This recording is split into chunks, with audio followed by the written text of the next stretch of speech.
Hello. Hello, here we are. Hello and welcome to our latest weekly live stream. I am Fatima Gunning and I'm joined by my colleague Gary Kavanagh. We'll be discussing some of the latest news over the past week. It's been a pretty eventful week, as many of you may have seen. So jumping straight in, I have been down at the CCJ, as is my habit of late. And yesterday I came across a pretty unusual case of a man who used to dress up in a full head to toe daffodil suit who was convicted for sexually abusing boys in the 80s. Gary, did you read the report? I did, and I've just got to say, they say if you're going to commit crimes, never have anything like really identifying about you that strikes people as a bit odd. Dressing in a giant daffodil suit, and hopefully we can share the photo in a second. One of those things you don't want to do. That's the sort of thing where you're like, that's certainly going to get reported if you commit a crime, and people are going to remember that. Yeah, there was a guy that was recognized from wearing an orange jacket, simply an orange jacket. So dressing head to foot as a daffodil, not the way to go.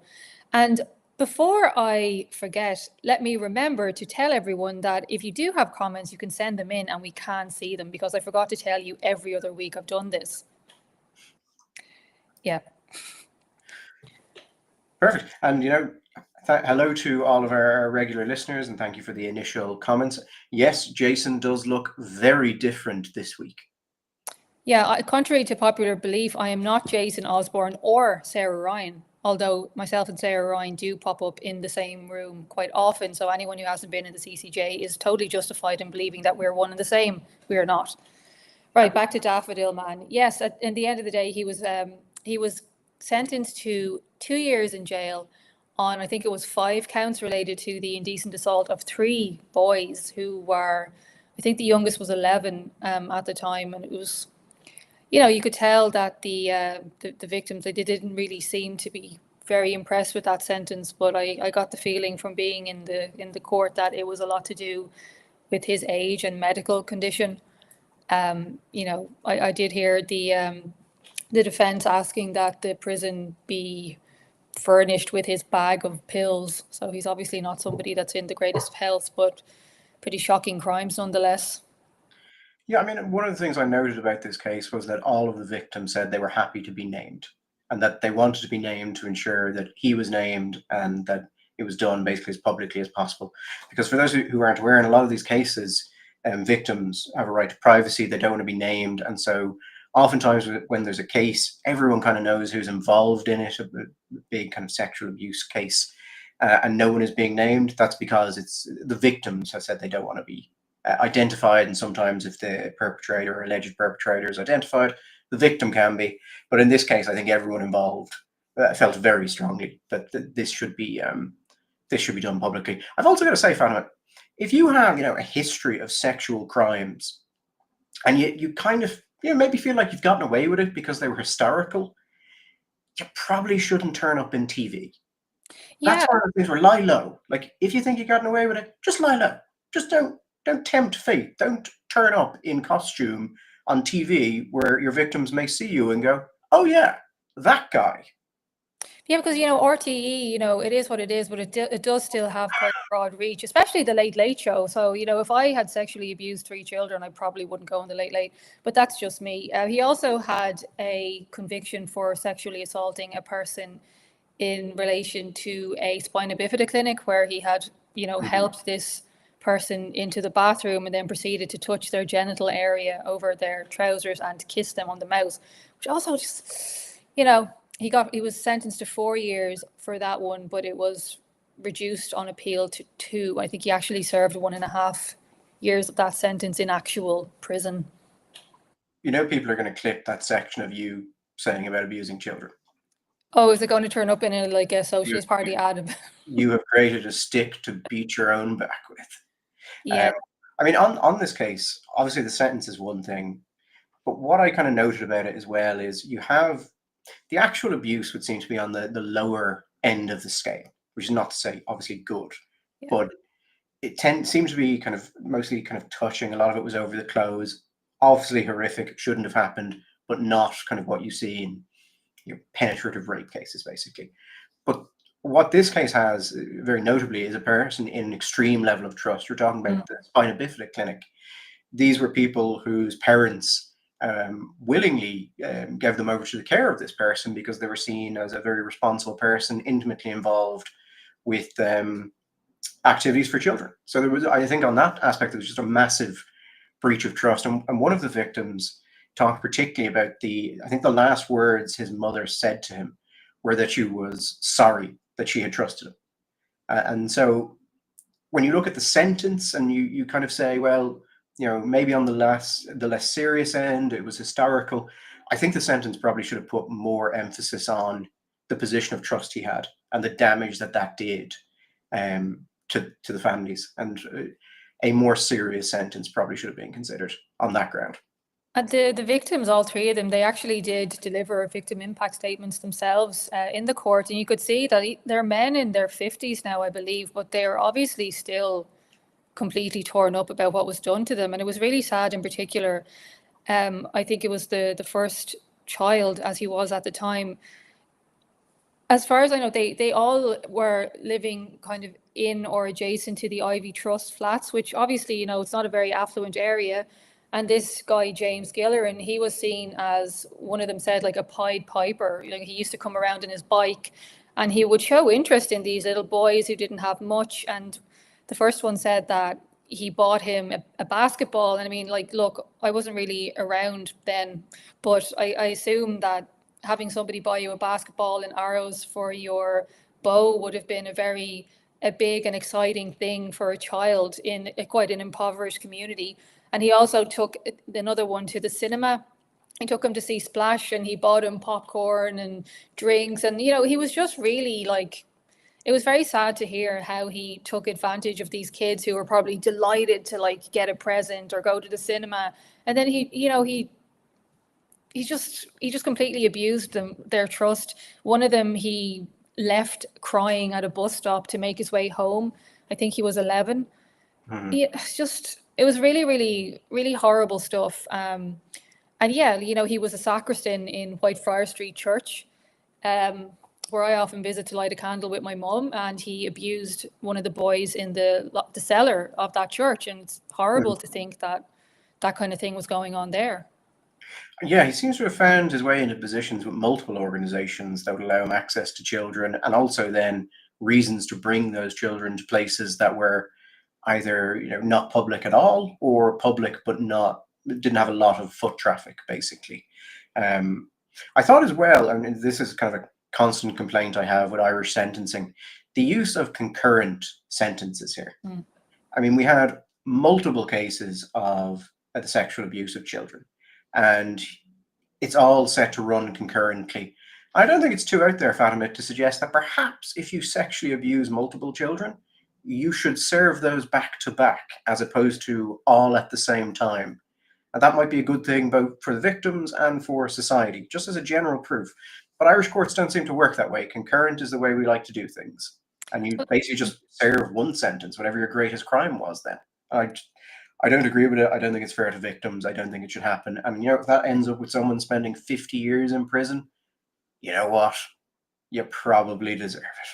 I mean, if you've done the crime, then do the time. Like this guy, lured these kids in, at least two of them into his apartment, and he was licking their faces and showing them porn magazines. And one of them he gave beer to when he was far too young to be drinking alcohol at all. So it was a bit of a bit of a shocker to think that he's only going to jail for 2 years.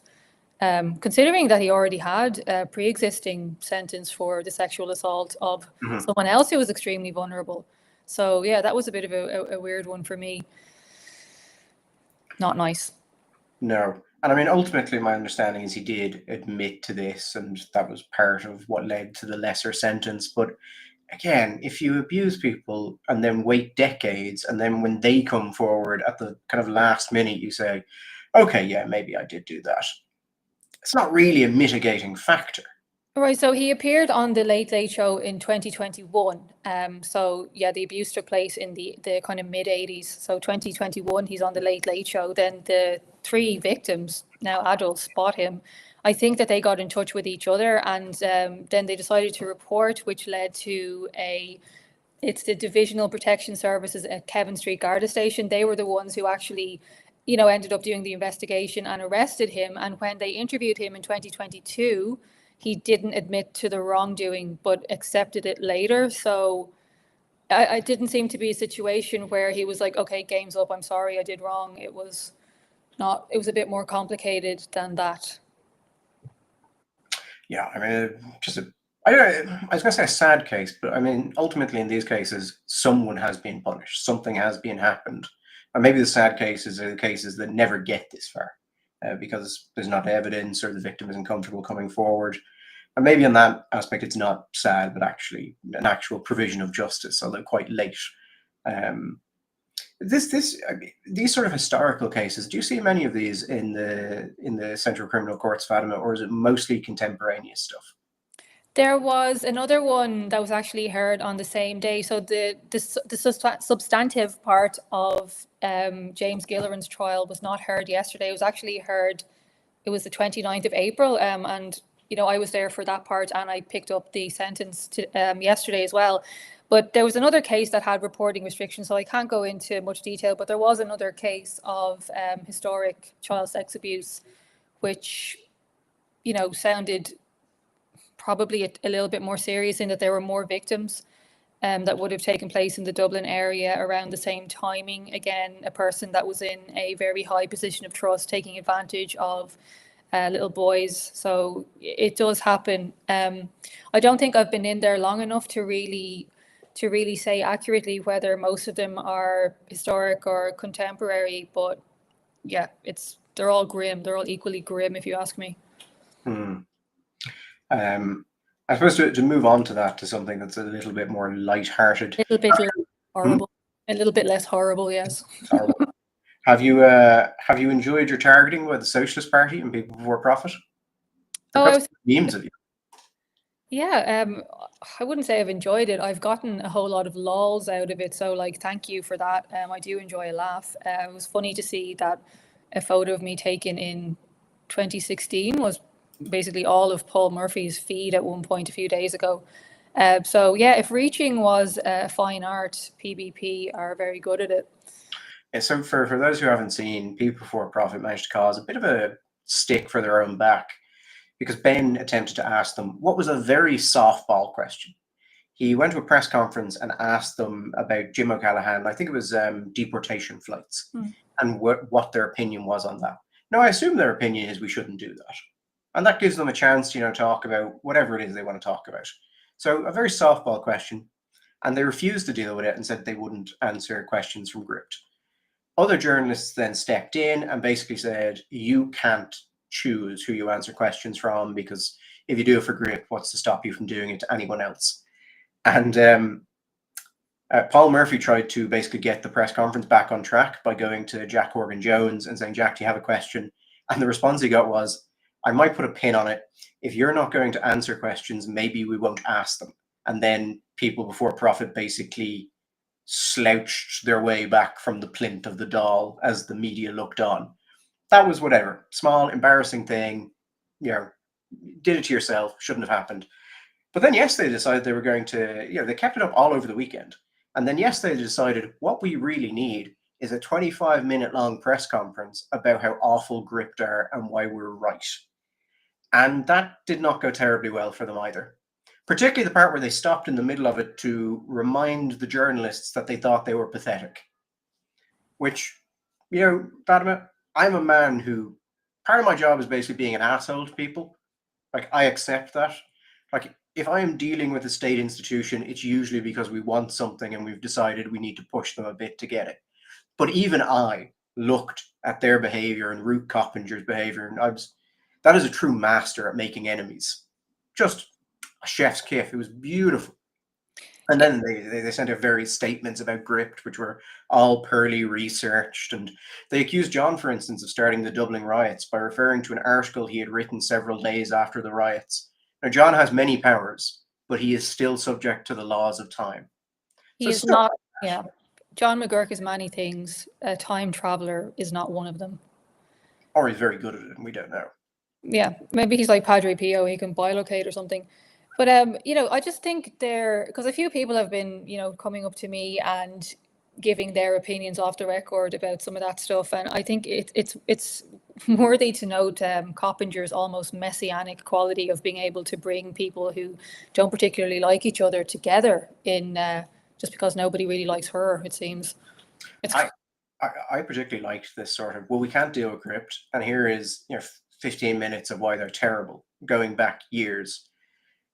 Because I know that members of People for Profit have answered questions from Gript and have, in fact, given full interviews to Gript.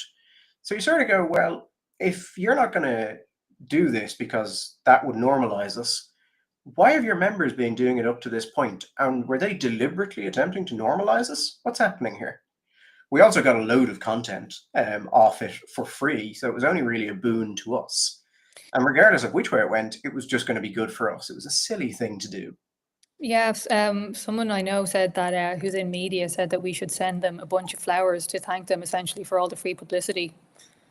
The first thing I did when I saw what they had done was I went to our subscription tab on our analytics and just looked at the uptick. That was the first thing. So they made us money. They made us actually a substantial amount of money. Thank you for that. And they drove up traffic to the site. They made journalists defend us.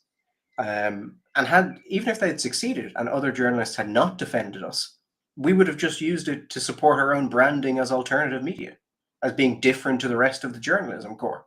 So there was no real winning move for them when they did it. I just thought the entire thing was silly. And I don't think it would have happened if Richard Boyd Barrett was still there. Now, Richard Boyd Barrett, for those who don't know, is currently away from the party dealing with throat cancer. So that's why he hasn't appeared for the last while. But I think he would have been smart enough to go, this is a silly thing for us to do. Let's just not do it. Yeah, I mean, when it goes back to the crux of it, all she had to say was like, I don't agree with it in terms of the Jim O'Callaghan deportation thing.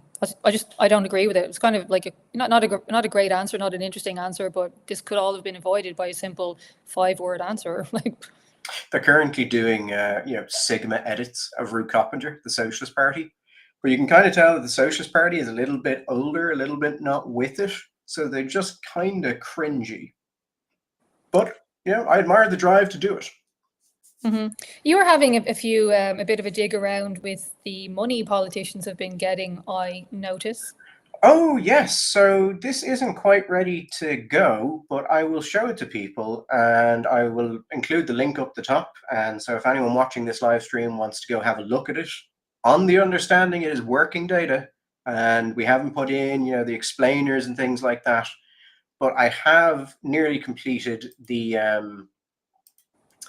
listing of TDs and politicians' expenses. So I will share my screen on this and I will show it to people. The URL is data.gript.ie. So if anyone wants to go and have a look at it, they can do so. Again, it is not quite ready for prime time, but we will show it to you so you can see it. So Fatima, can you just tell me if this screen changes now? Did that change? Yeah, I can see all the lovely mugshots. Yeah, so what I'm trying to do here is basically pull together every politician and every party, and we're going to take the Gript vote tracker and amend it so that what you can actually see is basically a running total of each TD's expenses, what they're claiming, how they're voting, and you'll basically have a baseball card kind of situation where we'll do this up in a prettier fashion. You'll have the photo, you'll have the name, the years they were there, and you can click on it and you can pull up what they voted on. And then down below here, we have their expenses per year, and then a headline figure of what they're actually costing you. So I'm hoping to get to a situation where you basically have a photo of a politician, and then,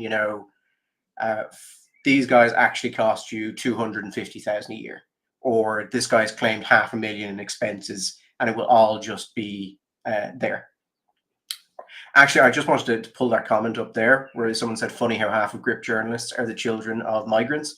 I am told there was a very good moment during the People for Profit press conference where they made accusations about Gript and Gript staff spreading racism at a time when I'm pretty sure Ben is the only non-white member of the press corps. So maybe not a great look, but who are we to stop them? So that's the TDs. And then we have the parties here as well. You can click into a party and it will tell you what did they get in the various types of funding over the years. And then you can search by name, by constituency. You can kind of pull any party's TDs, go in, look at their expenses. As I said, it's not quite ready for live yet. We're going to put in explanatory text. We're going to make it a bit prettier. But if you guys want to see it, it's data.gript.ie. It is probably going to be limited to subscribers in a day or two, but because it's still being built, we haven't done that yet. So if you're not a subscriber and want to have a look at that sort of stuff for the next day or so, have at it. As I said, data.gript.ie. Have a look, see what you think. Just understand it's working data and it's not as pretty as it's going to be when we're finished. Yes, and it's, maybe might make a few people uncomfortable, especially people who claim to be all about people and not about profit. Well, I said I am an expert at making friends, Fatima. There's a number of things I want to add on to it, but basically a lot of the allowances that TDs get, it's very difficult to get information on. And one of the big ones is the staffing allowances. That costs about 25 million a year. And we've had kind of a blanket refusal to give us information on a whole host of expenses as to which TD is pulling them and how much they're spending on them. So this is the kind of headline figures that we can provide of the biggest types of expenses. And then I'm going to keep working to expand it. We're going to get special advisors on this at some point. We're going to get their CVs. We've got a couple of FOI and OIC cases about that going forward. And we will make it basically a one-stop shop for everything about politicians that they might not want you to know. Including whether they have any practical experience in doing their jobs. Well, that's a whole different thing. And, people talk about qualifications and experience a lot. But this stall probably has a lot more teachers and solicitors than previous stalls, which were, a lot of them were owned pubs, basically. I actually think the pub owners were better TDs. Well, they're better people, aren't they? I think that's partially it. And I also think that they're used to people bullshitting them. So if you come in and go, I'm an academic and I think this is true and I've got a study, they were more likely to go, I do you now. Sure, that's great. As opposed to, wow, you've got qualifications and are therefore clearly right. Let me do this without any follow-on checks as to your studies methodology. Yeah. Well, I guess we might wrap up things because we're reaching the 25-minute mark. I would just like to deeply appreciate Era first for saying, I'm renaming you Fatima Stunning. I completely endorse that message. And yeah, we will be back at possibly the same time or slightly, north or south of it next week. And, I don't know, maybe something ridiculous will happen in the interim and we will see you about that. Yes, hopefully not, or hopefully something does happen because there's only so many weeks back to back I can talk about data projects. Although more than I thought I could, actually. I think we're on the third week now. Yeah, we're challenging ourselves.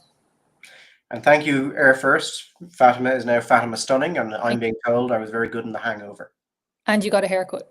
And I got a haircut. And I've dressed down extremely heavily, which I know people don't like and comment on often. But I need you to understand, it is extremely hot here. Extremely, extremely hot. And I was not wearing a suit. Finn. Okay. All right. We'll see you guys next week. Bye.